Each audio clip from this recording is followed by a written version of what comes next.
Grimm's Hollow, a beautiful little indie game I may make a whole video on at some point. Yeah, I'm doing that now. Grimm's Hollow is a great little game that I just happened upon while looking for games on Steam about a year ago. While it's pretty short, the game is literally free on Steam, so if just my recommendation is enough, then I would say check it out. Just go, the video will be here when you get back. But if you need more encouraging, then I want to talk about this charming and spooky game for a while. I would say that this is a Halloween video for the channel, but it's July, so we can just say it's for Summerween, like the thing from Gravity Falls. Whatever. Warning, scary alert. Before we get into the actual video for real, I want to really quickly thank my friend for drawing my new profile picture and channel banner. It looks really good in my opinion. You can probably tell what my favorite color is from it. I've linked her Instagram in the description. She's really talented and good at drawing, so you should go check her out. Grimm's Hollow is made by Ghost Hunter, an RPG maker. For those who aren't aware, RPG Maker is a really popular open source game making toolkit. It's sort of like Game Maker, it's just really simple and it helps people, notably artists, make games without any prior coding knowledge. It was made in RPG Maker 2003, which is the same version as really popular games like Yume Nikki and Off. It was released on Steam and itch.io on October 30th, 2019. I feel like you could have waited like one more day and it would have lined up a lot better for you with Halloween, but whatever. Once again, the game is completely free, but there's a pack of fan art and stuff you can get on the game's page to support the creator. It's really crazy to me that a game like this is free, and I easily feel like the creator could have charged a few bucks, but whatever, it's not my money. The game begins with the protagonist, Lavender, waking up to a party thrown by a bunch of Reapers. She has no idea what's happening, but then Grimm, the partaker of the Hollow, Grimm's Hollow, forces all the other Reapers out. He explains to Lavender that she's died, and that when someone dies, they turn into one of two things. A ghost, someone whose spirit is too strong to pass on to the afterlife, and a Reaper, someone whose soul isn't strong enough. It's the job of Grimm and the Reapers to reap, the ghosts, helping both the ghosts pass on by being reaped, and the Reapers to get more energy so that they can eventually pass on. Before leaving, Lavender asks Grimm if he knows where her brother Timmy is, but he claims not to. After Grimm leaves, a ghost appears and tells Lavender that they saw Timmy in a nearby cave where the ghosts go to reap, and Lavender heads that way.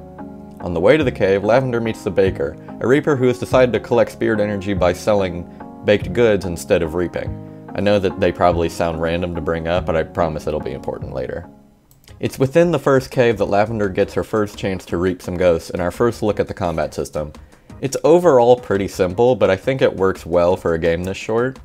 Lavender can attack the enemies with her scythe, and she deals more damage depending on how the attack is done with the gauge that appears. It's a pretty similar timing system to something like Undertale. Lavender can also use special moves, and she charges those special moves with every regular attack she does. She starts with Pierce and Observe, but she can unlock more with Spirit Energy, which I'll talk about in a second. Most enemy attacks function normally, but some more powerful ones can be negated altogether with a proper button press, and with good timing. Few enemies can also poison Lavender, but it never really ended up mattering too much for me, and it's the only status condition that I could find in the game that can be inflicted by enemies. Enemies are encountered in the field by running over them, similar to things like Earthbound and a lot of games, which is great and a much appreciated alternative to random encounters, which I haven't seen too often in RPG Maker games. Overall, I think the battle system does enough to keep the game interesting, even with its simplicity, especially since the game is only about 2 hours long. Whenever you win a battle, Lavender gains the spirit energy that I mentioned earlier, which can be used to increase her attributes and replaces a traditional leveling system you'd find in other RPGs. She can increase her actual stats, strength, health, defense, speed, and magic, as well as learn new skills as special moves. While I like this system in concept, it's really not that well balanced. Most of the skills you learn really aren't too helpful, and the only ones I actually ended up using were Shatter, which eliminates the enemy's defenses, and Haste, which makes Lavender move faster, but even then, the only combat encounter I used them on was the final boss, which I'm not going to show right now for obvious spoiler reasons. All you really have to do is level up strength a bunch and you've essentially won. Case in point, me one-shotting this boss. That's probably not supposed to happen, but it was very easy for me to do this. It's not a massive deal since the game is so short and it's really more focused on the story than the gameplay, but I thought it was important to mention. At the end of the day, you could absolutely hate the combat and it wouldn't really matter, since the game is only about an hour and a half long, and I think the story is worth the minimal time investment. As you've been seeing throughout this video, Grimm's Hollow has a really charming and nice looking pixel art style. It's really well done, and while there isn't too much of it, the animation is also super fluid and well done. The whole game has this nice purple tint over it, and even though the game only really uses that and black for the most part, I think it works really well for giving the game the spooky atmosphere that it's clearly going for.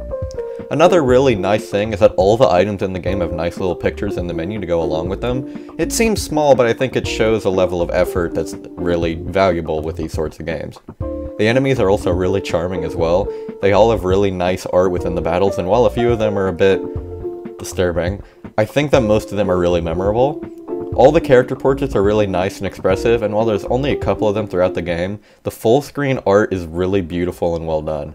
I would show you more, but they appear in the endings, which I don't want to talk about yet, but I'll show them when I'm talking about those endings since those full art pictures are also really nice. While the actual soundtrack isn't that long, only being 13 songs, I think it once again works really well for the spooky atmosphere that the game is going for. The majority of the soundtrack is really somber and calming, and I think it does a good job of conveying the emotions that the characters are expressing within the cutscenes or the areas. And the songs that aren't somber and slow are incredibly good. Particularly the first battle theme, First Reaping, is such a bop, it's crazy, it's really funky. I recommend listening to it even if you're not interested in the game. I also really like A Losing Battle and The Other Reaper. The entire soundtrack is on YouTube and I highly recommend you check it out. While I do enjoy the gameplay and aesthetics of Grimm Hollow, I think what's really significant about this thing is the story and what I think is the major draw to it. Before I go any farther, I'm going to be covering pretty much all of the story, and if you don't want to be spoiled, skip to the time skip.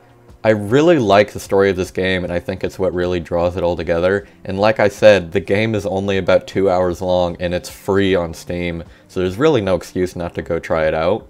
After reaching the end of the first cave, Lavender hears the voice of Timmy, but before she can reach him, the ghost from earlier stops her, having seen that she reaped all the other ghosts in the cave. The ghost attacks Lavender, but it doesn't take long before he's reaped too. Lavender reunites with Timmy, who is now a ghost, and she hides him until they return to the Hollow. When they return, Lavender goes to have tea with Grimm. He explains that a person is made out of both a soul and a spirit.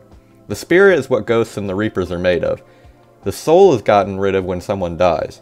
However, when someone rarely comes to the Hollow with a soul still in them, Grimm directs them back to life. Grimm then tells Lavender that she needs to learn how to reap, even though she's already been doing it from earlier, and she's assigned the baker to help her, which he reluctantly agrees. Before heading out, Timmy talks to Lavender from inside of her hoodie, telling her that when he first got to the Hollow, he had his soul, but it was taken from him by a ghost. They head to the second cave with the baker, with the goal of finding Timmy's soul, without him being found out by Grimm or the baker. Partway through the cave, Lavender and the baker take a second to rest, and talk about their lives before they died. Lavender talks about being bullied in school, and the baker mentions how when he was alive, physical discipline was allowed in schools, and he seems to not have had the greatest life. Lavender asks to see his face under the mask, and while he's really reluctant to, he eventually concedes. When he takes off the mask, it's revealed to be bread. Or, not really. What's under the baker's mask is nothing. He tells Lavender that the longer that Reapers live in the Hollow, the more that their physical form fades away, with Lavender's eyes being gone after only a short time being there. Grimm made masks for all the Reapers to cover their face, but it only helps so much. After all, no one likes to feel inhuman. The same thing will happen to Lavender if she spends too long in the Hollow as well. When they reach the end of the cave, they catch a view of the Gate of Passing, the place where spirits go to pass on. It's also where a spirit would go to come back to life if they got their soul back. They also find the ghost that took Timmy's soul, and Lavender quickly reaps them, like I mentioned earlier. They drop the soul, but as Lavender goes to pick it up, the baker knocks her out and takes the soul. When Lavender gets back to the main Hollow after waking up, she finds out that Grimm could find the baker quickly, but he's gone right now. Lavender tells him to give her message to Grimm when he gets back, and then heads off on her own to the final cave to catch the baker herself and get back Timmy's soul. As they pass through the final cave, Lavender and Timmy stop while they wait for a big group of ghosts to pass through. They start talking about how their dad died when Timmy was really young. This took a toll on all of them, but especially their mom, who withdrew from everyone for a while. In order to make ends meet, her mom had to take on a lot of extra jobs, so Lavender had to learn how to do things herself. Timmy was too young to really understand what was happening, but Lavender was the one who essentially raised him, so they were really close before they died. This lasted until things settled down and their mom was able to come home more. At this part of the conversation, the ghosts clear up and the two are able to cross, but a lot of mysteries are opened up about these two's past. As the two reach the end of the cave, they arrive at the Gate of Passing, and find the baker about to pass through the gate to come back to life. Lavender won't allow this though, and she begins to fight the baker. During this fight, Timmy's able to cheer on Lavender, doing things like restoring her health and her defense. It's not much, but I think it makes the final boss pretty interesting. This is definitely the most interesting fight in the game, and like I said earlier, it's the only one where I actually had to use my skills to get an advantage. Lavender explains everything about Timmy and the soul to Grimm, and he tells her that if she had just told him in the first place that they could have helped them. After they finish their tea, Timmy takes back the soul and transforms back into his normal self. Timmy's ready to leave through the Gate of Passing, not knowing that Lavender herself doesn't have a soul and she can't come back with him back to life. Timmy won't accept this and even offers to give Lavender her soul, but she shoots that down quickly. Grimm then informs Lavender that she's gained enough soul energy to pass on if she goes through the gate, and she says that she can go with Timmy partway through. They won't end up in the same place, but they can at least be with each other until the end. They decide to pass through, and as Timmy comes back to life, Lavender fades away and passes on to the true afterlife. We're then told that around the time of their father's death anniversary, Lavender was acting really weird and went off on a walk by herself. Timmy tried to go with her, but she kept sending him back. When he eventually caught up and took her hand, they tripped over a rock and into a hole. When the children were found the next morning, Timmy had slipped into a coma, wrapped in the arms of Lavender's now dead body. She had always felt guilty for how she acted when their dad died, and having that affect Lavender the way that it did made her feel even worse. Before Lavender died, she continually tried to distance herself from everyone, and made it so that she wouldn't have to rely on anyone anymore. Timmy began to realize this because he too started to withdraw from people after Lavender died. Things were really hard for him, but no one would believe him about the baker and Grimm or anyone, and people grew concerned about it. But regardless, Timmy always remembers how hard Lavender worked to give him another chance at life, and tried to live his life to the fullest.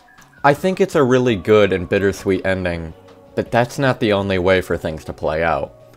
What I just described to you is the best, and I like to think canon ending, but depending on if Lavender has enough soul energy, and if you defeated the baker during the final boss fight, 3 other endings are available. If you defeat the baker without having enough spirit energy, Timmy still gets the soul, but Lavender can't pass on with him, and she stays behind in the hollow. She grows incredibly lonely without Timmy there anymore, and she begins to hate the color purple, since it's the only thing she's allowed to see anymore. She feels like she did nothing with her life, but Grimm reminds her that it was only because of her that Timmy was able to get his soul back, which does bring her some level of comfort. Lavender continues to work for Grimm in the Hollow, helping him reap ghosts and help them move on. If you lose to the baker but still have enough soul energy, the baker escapes through the gate with the soul. Grimm arrives and Lavender begs him to go through the gate and bring the baker back, but it's too late, and Grimm is powerless to do anything about it. Lavender reveals Timmy to Grimm, who states that since he's an early ghost and therefore not hostile, they can keep him around while they try to find a solution to him not having a soul. Lavender asks what happens when he turns hostile, and Grimm explains that they would be forced to reap him. Lavender doesn't want to accept this, but of course, the timing is terrible and Timmy begins changing. Grimm attempts to reap him, but Lavender of course stands in his way. However, she stands no chance against him and she's quickly pushed aside. As Lavender loses consciousness, Timmy is reaped by Grimm. As she regains consciousness, she's unresponsive to Grimm's questions and pushes past him towards the gate and passes through. She sees a vision of Timmy and passes on, even if she failed her goal.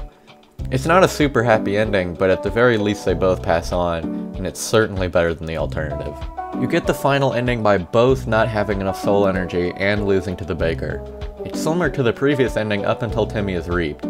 Of course, Lavender doesn't have enough soul energy to pass on this time, and she passes out.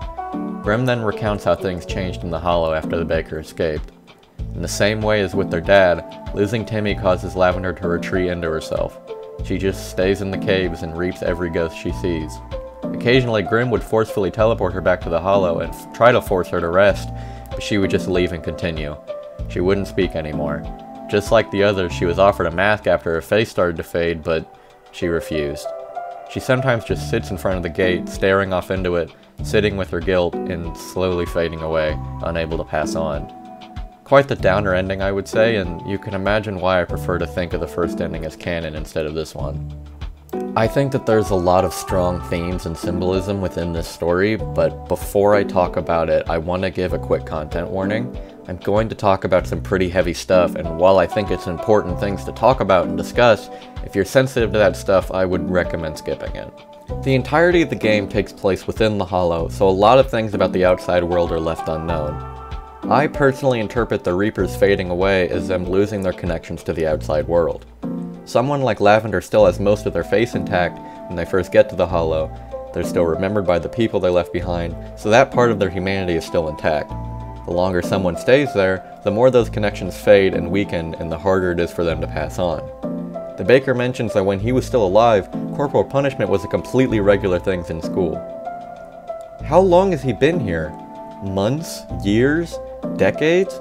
It hasn't been that long since corporal punish was banned in a lot of places, but for it to be that commonplace, he must have been alive a long time ago. If so, it seems to me that he's been there for long enough that his connections are almost entirely gone, which is why his body is decayed enough for him to store bread inside of his robe. This explains why he's desperate enough to come back that he steals the soul from Lavender. It also seems that the weaker your connections get, the harder it is to pass on. This explains why someone like Lavender is able to pass on so quickly in two of the endings, because she is mostly intact. The amount of spirit energy she needs is lowered. It's never explicitly stated what happens to someone if their bonds are completely gone, but that would mean losing all of your humanity, and after all, no one likes to feel inhuman. I think Lavender is a very interesting character and offers up a lot of speculation as to what truly happened before she died. We know that she'd begun acting differently around the anniversary of their father's passing, and then she went by herself into the woods with Timmy following. They both slipped into a pit, with Timmy going into a coma and Lavender dying.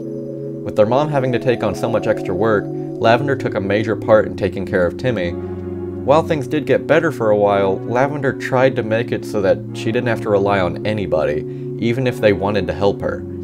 I think that this depression and distancing from the people came to a head that night. Obviously, it's impossible to know for certain, and I have no idea what the maker of the game intended, but I believe that Lavender intended to take away the option for her to rely on anyone and take her own life in the forest. Timmy interfered, and while I suppose she got what she wanted, she also caused Timmy to slip into that coma. People often feel like the world would be better off without them, and I think that Lavender was feeling something similar.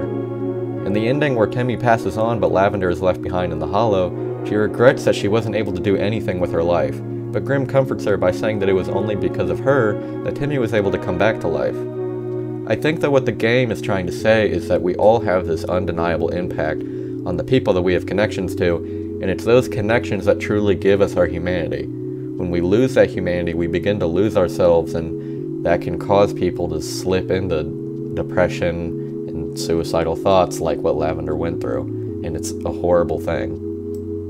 I think that Grimm's Hollow does a lot with its short runtime. It has a clear story that I think it tells incredibly well with its approach to it. The combat's fun and interesting for what it is, and the music and art style really draws everything together for me. If this stuff sounds interesting, I truly recommend that you check out the game. Like I've mentioned a couple times thus far, the game is literally free, so you aren't losing out on anything but your time by checking it out. Let me know if you have any ideas for games similar to this one. I'm always looking for weird new indie games to play, and I might make a series covering them too. Who knows? Hi, welcome once again to the end card. I really enjoyed making this video, and I hope you got something out of it. If you did, then let me know by liking or subscribing or commenting or disliking if you think I need to really improve my stuff. It just gives me the motivation to keep doing this stuff. Definitely check out my friend's Instagram. She does great art, and she's really good at drawing, and she helped me out a lot with this stuff, and maybe future videos. We'll see. Thanks for watching, and I'll see you next time.